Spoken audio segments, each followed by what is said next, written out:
Oke,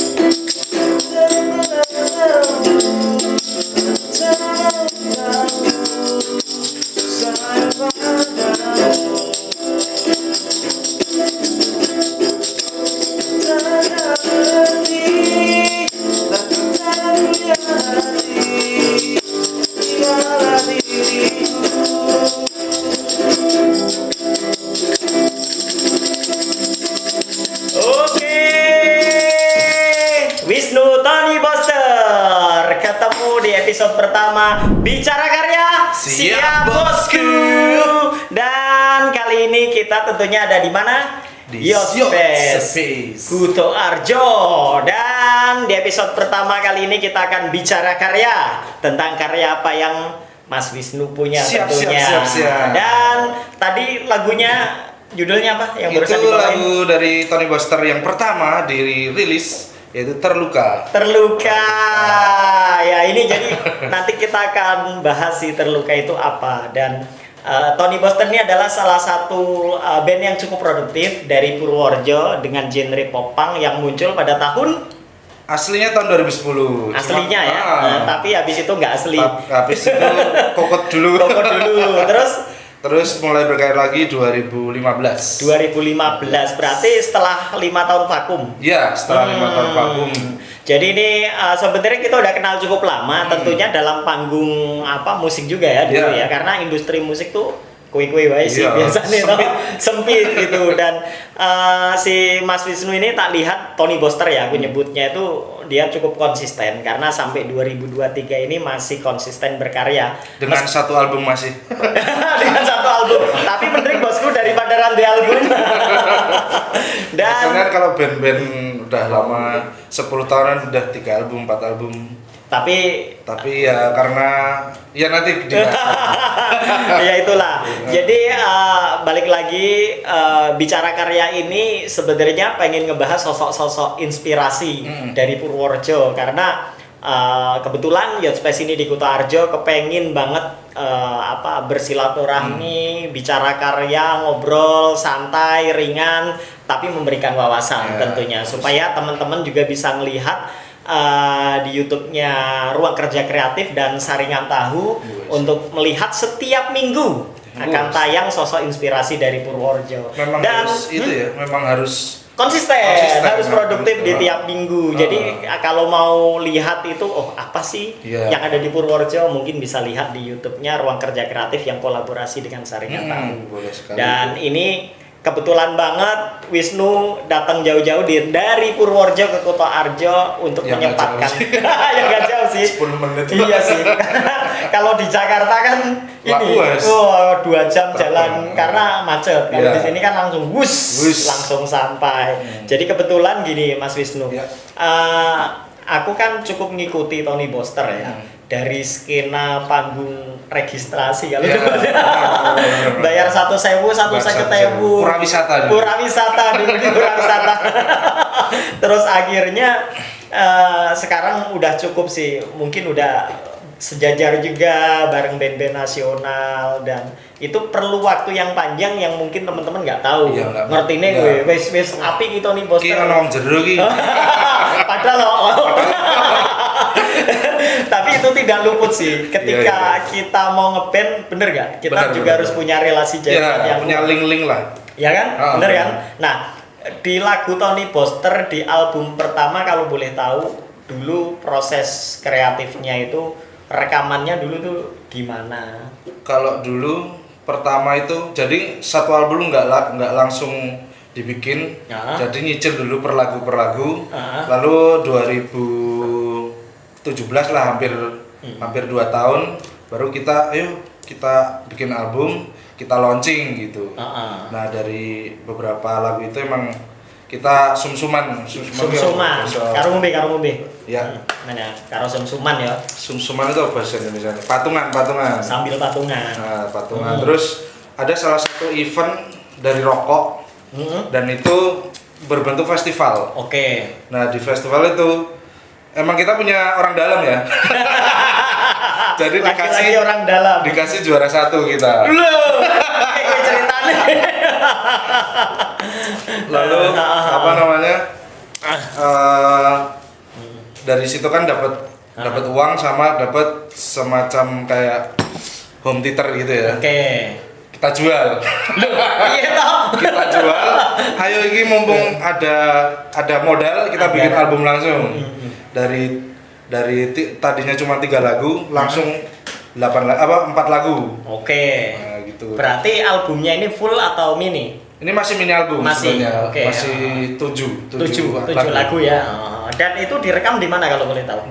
Dulu di Studio 8, yang sekarang operatornya bikin YouTube itu Fahmi Aziz. Uncle Jing. Oke, ini salah satu musisi juga kan? Iya, Power Rangers. Dan aku pengen tahu sih sebenarnya kan aku jujur aja nih dari awal Tony Buster itu taunya ya mong gue. Tony Buster ki ya Wisnu. Bahkan orang sing nyebut Tony Buster manggil gue ya Tony. Dikira Om Tony. Dikira ki project solo. Kalau sebenarnya tuh personil dari dulu tuh gimana sih? Kalau personil ya gimana ya, kita nyebutnya juga band indie ya. Band indie yang mungkin nggak semua orang itu bakal dapat duit dari situ gitu. Kita harus proses lah dari gonta-ganti personil dengan ya kita nggak bisa hidup dari band dulu lah sebenarnya. Mungkin kalau sudah centang biru mungkin masih udah bisa. Kan bisa bayar mas aja. Tapi tetap aja tanpa endorsement centang biru nggak ada gunanya. Oh iya betul.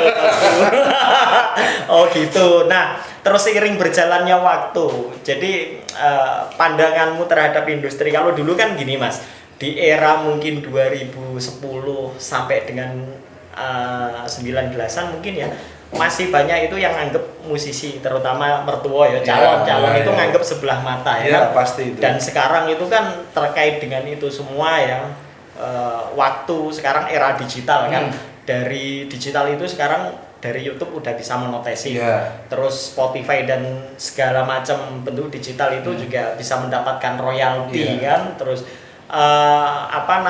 aku berpikir pada akhirnya ketika diseriusin ya, yang punya karya sendiri itu kan bisa menghasilkan juga ya kan. Nah sejauh ini dari Mas Wisnu terhadap karya itu sendiri seberapa serius gitu untuk menggarapnya? Kalau saya sendiri sebenarnya serius sekali ya. Cuman ya itu totali ya. Kendala ke personil sebenarnya. Kenapa itu? Ya karena apa ya? Kita kan harus cari orang yang benar-benar chemistry-nya dapat gitu. Nggak asal ya itu skillnya bagus, cuman kita kan nggak kalau kayak nggak ada chemistry-nya gitu. Iya. Jadi kalau buat berkarya terus sendiri itu kan juga susah kan. Kecuali mungkin kalau kayak udah band-band gede, wah gak ada tuku. Oh iya. Tinggal kita ngisi vokal lambung gitu. Tapi kalau lagu dari Tony Buster tuh udah ada ya di Spotify atau ada ya kebetulan ya. Boleh apa? Ya Tony Buster. Kalau dengeran di Tony Buster gitu ya, langsung search aja ya. Nah gini, kalau kendala-kendala kita nyebutnya second city kan, di Purworejo itu kan kota yang ibaratnya nyepil gitu. Kota pensiun nyebutnya orang. Nah untuk industri di Purworejo ini kan eraku itu festival band banyak atau festival-festival yang besar dulu sering banyak muncul di Purworejo. Nah sekarang yang terjadi karena saya juga baru pulang lagi ke Purworejo nih setelah puluhan tahun nggak di Purworejo. Menurutmu dari sudut pandang Wisnu gimana tuh sekarang? Kalau dari kita tarik ke 2013 aja ya. Kalau 2010 mungkin masih emang eranya ke emo dan lain-lain mungkin masih berterbaran lah gitu lah. Cuman kalau dari 2013 itu keluar kayak genre-genre kayak hardcore, hip hop ke atas, lalu di situ popang tuh masih dalam artian 2013 sampai 2014an tuh kayak masih mati gitu.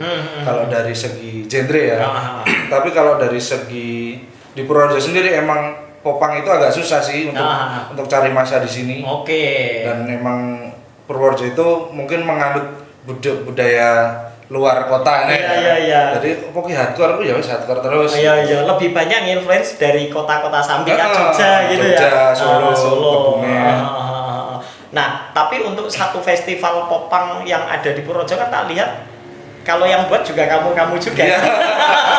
Makanya gimana caranya popang tuh tetap tumbuh di Purworejo walaupun emang masih banyak kan masih anak SMA gitu. Cuman saya lihat apresiasinya juga lumayan sih sebenarnya. Lumayan ya. Lumayan. Tapi kalau untuk di Purworejo sendiri untuk genre popang itu sendiri gimana sih? Maksudnya pemainnya gitu. Pemainnya ya. Maksudnya banyak atau maksudnya kalau dari segi band ya mungkin ya. Mungkin kalau popang itu kita kan nggak teridentik dengan popang ya, mungkin ada punk rock lah, ada apa kayak apa shelter gitu memang ada, cuman kalau popang yang benar-benar popang ya belum ada sih. Mungkin ada band popang yang baru terus ngover dari lagu Blink atau dari lagu-lagu lokal. Masih ngover kayak gitu ya. Nah, terus kalau dari Tony Boster tuh nge-influence-nya tuh ke siapa sih? Kalau dari ngebandnya itu sendiri? Kalau kita dari lokalnya dulu deh, Indonesia. Kalau Indonesia mungkin kita dulu ke Billfold. Dulunya ya. Dulunya ke Billfold karena kebanyakan dari lagu-lagu Tony Boster banyak bidonnya. Oh gitu. Banyak bidonnya. Terus kalau luar? Kalau luar mungkin apa itu ya? Siapa? Altimlo. Oh iya, bukan Timlo Solo, bukan. Beda ya. Altimlo, terus ada mungkin kalau yang sekarang Neck Deep. Oh, Neck Deep. Ya. Tapi ini cukup menarik sih karena gini.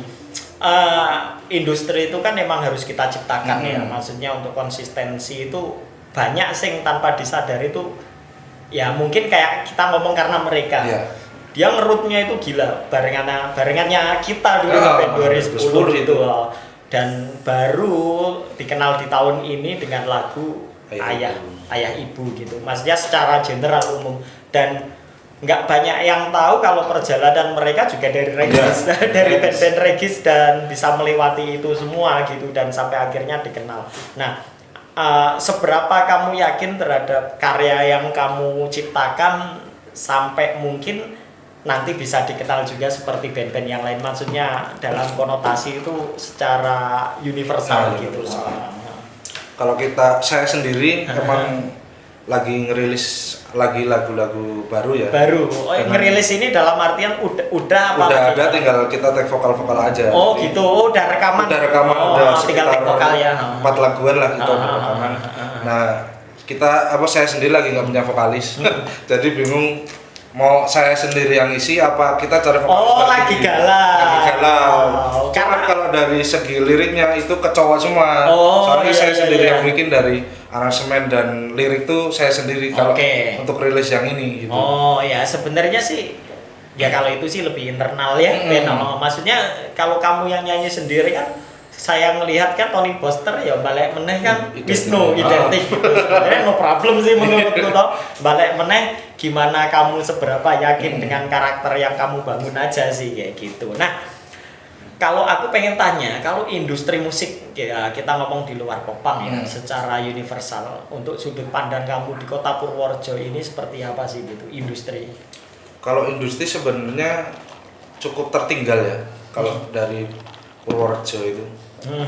Karena emang dari atasnya juga tidak mendukung gitu loh. Banyak gedung yang sekarang bagus-bagus, sekarang jadi yang dulunya kita main gedung wanita. Sekarang jadi hotel. Minim tempat. Minim dukungan. Dukungan dari siapa? Ini ada keripik UMKM Purworejo lokal mendunia. Sambil dicoba bisa ya. Ini kebetulan produksi dari Kemiri. Nah, jadi ini emang di Yospace itu kita support industri rumahan. Ini rasanya mirip ketela ya. Pakai kilo itu. Ketela karena mau beli nih di Yospace. Online ada nggak online? Online kebetulan emang sengaja belum ada. Nanti kalau udah cocok baru kita jual secara online. Facebook. Jadi kalau teman-teman mau nitip produk-produk lokal silakan kalian ke sini. Tapi ini cukup menarik ngomong industri musik di Purworejo khususnya. Tapi balik lagi adalah lebih kepada menurut gue ya. Anak-anak mudanya terutama kayak kamu gitu. Saya udah tua. Ya juga sih. Tapi kan nek dibanding koyo Rengga dan kawan-kawan kan ya, masih muda. Musisi sing biyen kan Mas Rengga, Mas Bo dan kawan-kawan yang senior kita dulu. Nah, tapi kan ya itu tadi. Emang kita harus terjun secara langsung ya kan, seperti Mas Wisnu ngebuat event gigs, ya kan? Cuman kita nggak bisa, aku pernah ya bikin yang bener-bener itu kopang, nggak ada genre lain, itu sepi pak. Oh gitu? Bener-bener sepi. Sing nonton karo sing ngeband banyak sing ngeband. Oh ngono. Beda nek koplo ya. Beda. Cuman kalau udah genre terus kita kasih tiket ya lumayan lah. Tapi nggak nyoba Tony Boster di koplo kayak ngono. Wah, ora ya. Tapi itu emang sebenarnya lagu-lagu koplo atau DJ itu lagi bisa menaikkan daun sebenarnya lagu-lagu yang dulu kan tergantung teknik lah ya. Itu kan strategi aja ya, marketing buat strategi jalan. Nah, mungkin gini Mas Wisnu, apa yang kamu harapkan terhadap industri musik yang ada di Purworejo? Maksudnya kita dari semua lini ya, entah itu harapan terhadap pemerintah, Pemda dan juga perusahaan-perusahaan. Nggak masalah. Kita terbuka karena teman-teman Pemda juga pasti nonton. Orang tergerak ya berarti hati-hati. Iya. Kan ketua DPRD-nya kan Pak Dion, kan musisi juga ya kan. Anak emo. Gimana harapannya Pak? Kalau harapan sih sebenarnya saya cuman berharap kalau di Purworejo sendiri kan banyak sekali event-event besar ya, seperti di alun-alun lah atau di Garnison lah. Oh iya, masih ada ya Kak, kemarin di SAC. Di SAC lah.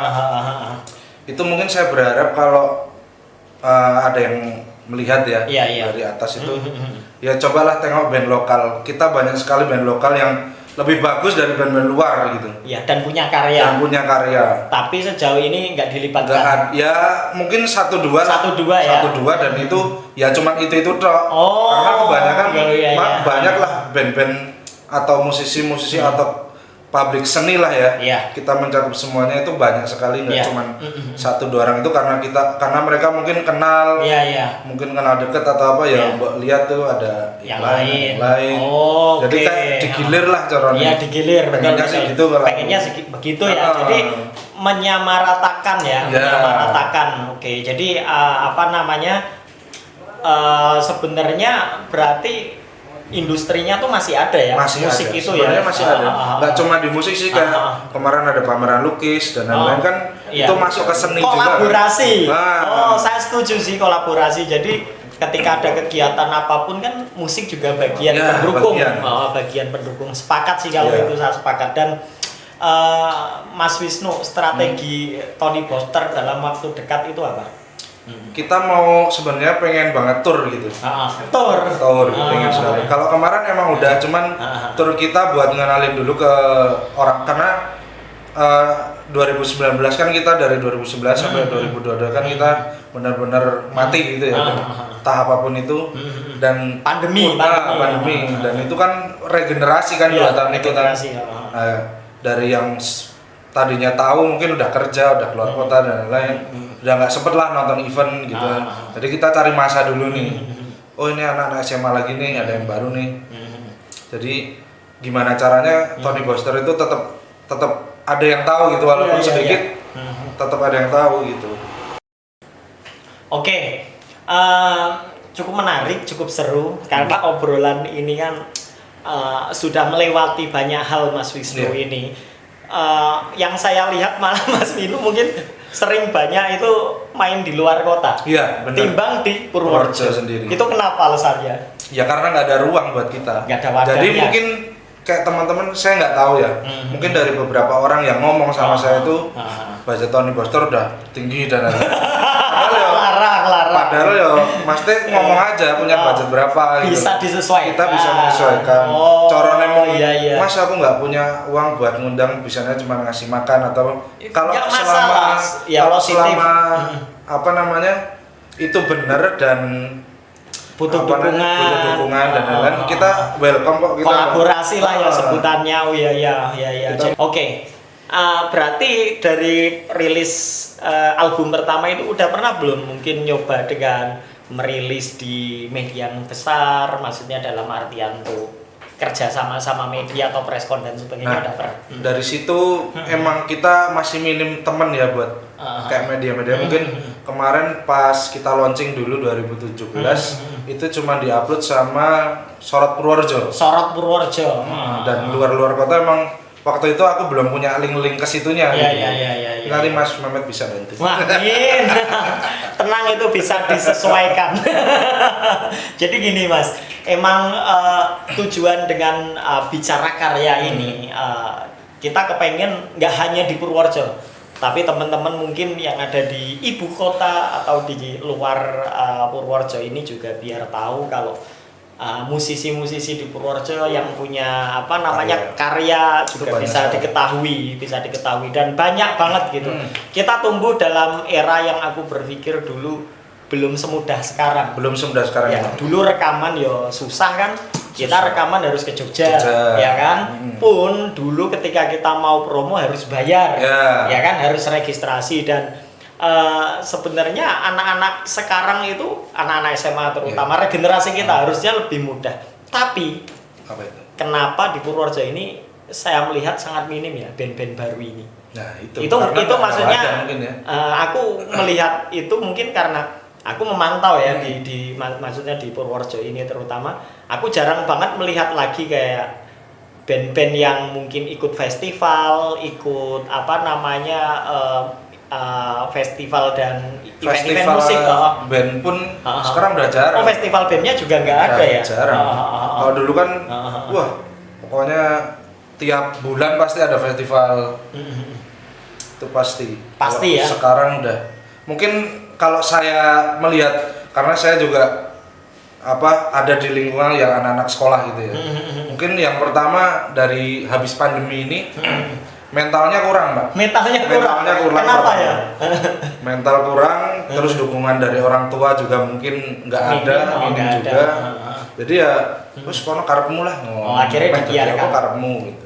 Cuman ya emang banyak yang band-band Purworejo yang ya itu yang tadi saya bilang ada band popang yang masih anak SMA tapi masih ngoper-ngoper. Itu emang bibit sebenarnya. Iya, bibit. Karena dari situ emang banyak sekali yang kayak punya satu satu prestasi lah buat kayaknya iso loh cahaya gigi. Iya, oke. Terus apa nih yang diharapkan dari Tony Boster mungkin dalam acara podcast bicara karya dan untuk ke depan dari Tony Boster ya kita sendiri emang masih bukan malas buat berkarya, cuman kita emang berkarya tapi ya kondisi dari personil lah, dari apapun itu yang kita belum punya ya belum ada yang mendukung juga. Jadi mungkin kalau emang kita punya dukungan, maksudnya lebih kayak Mas Mehmet mungkin punya media lah dan lain-lain, terus ada teman-teman yang punya produksi lah atau kita kan welcome juga, makanya udah kita ngobrol kolaborasi lah ya, ngobrol santai. Oke. Dan bicara karya kali ini cukup menarik dengan bintang tamu Wisnu dengan keresahan-keresahannya tentang karyanya dan industri musik di Purworejo. Dan ini cukup seru karena waktunya juga kita terbatas, tapi kita akan ngobrol banyak lagi di luar dari bicara karya. Untuk closing kita nyanyi lagi lagu dari Tony Boster yang lainnya. Oke. 1, 2, 3, go.